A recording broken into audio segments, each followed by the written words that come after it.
Mga boss, sa banta ng krisis sa bansa, mas inatupag pa ang impeachment na walang basihan laban kay VP Inday Sara Duterte. Ganito kawalang puso mga boss at walang pagmamahal sa mamamayang Pilipino ang mga binoto natin o ang mga binoto ninyo dyan sa mga lugar ninyong mga congressman mga boss. Ito, tandaan mo yung mga mukha at marami pa yan sila mga boss. Talagang alam natin kung gaano na kataas ang presyo ng gasolina ngayon mga boss. Pero wala silang pakialam. Nangyari ang kaguluhan sa Middle East, ikailangan ng mga Pilipino doon, mga OFW nating kababayan na makauwi mga boss sa ating bansang Pilipinas. Wala pa rin silang pakialam mga boss. Talagang ang kanilang inaatupag ngayon ay ang impeachment laban kay BP Inday Sara. Hindi naman natin sinabing wag niyong gawin niyon. Pero sana ipinagpaliban muna nila mga boss at inuna nila atupagin, hanapan ng solusyon, magpasa ng batas para bumaba ang presyo ng mga ganyan, magpasa ng batas kung saan makaangkat ng mga gasolina mga boss para sa mamayang Pilipino. Pero heto ang kanilang inaatupag ngayon mga boss.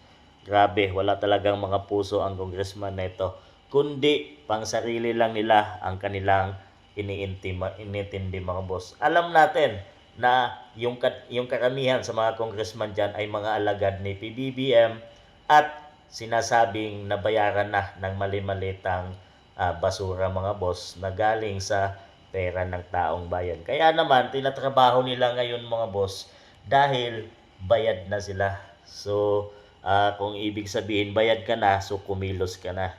At mga boss, ito ang kanilang ginagawa ngayon. Pero si VP Inday Sara, pinapabaya niya ang lahat sa kanyang abogado at patuloy na nagtatrabaho mga boss. Itong mga congressman na to sa inyong mga distrito, kasama ng mga party list na nandyan ng mga makabayan, ay tinatrabaho nila kung paano bumagsak political ang kanilang pagtirada mga boss. At kitang-kita natin na pinagtutulungan nila, hinahanapan nila ng butas para ma-impeach si VP Inday Sara. Kadalasan ng batas ay binabalik nila mga boss, kahit hindi pwede ay pilit nilang inaaprobahan para lang mabutasan at mahanapan ng ebidensya, ma-impeach si VP Inday Sara. Alam naman natin na hindi dapat humarap at hindi magkaroon ng trial dyan sa Congress dahil ayon sa batas, ang maglilitis lang ay ang Senado. Pero wala sila mga boss. Pilit talaga nilang hinahanapan at pilit nilang sinasabing dapat umattend sa paglilitis at pag-hearing na ito si VP Inday. Dahil gusto talaga nilang tirahin mga boss. Pero talagang mas maganda dahil mayroong mga magagaling na abogado si VP Inday at nagpapayo kung anong dapat gawin dahil nasa batas ang lahat mga boss. Pero ito, binibend nila ang batas, sila ang nagiging batas mga boss. Tandaan nyo, ito yung mga congressman na ibinuto natin sa mga distrito natin.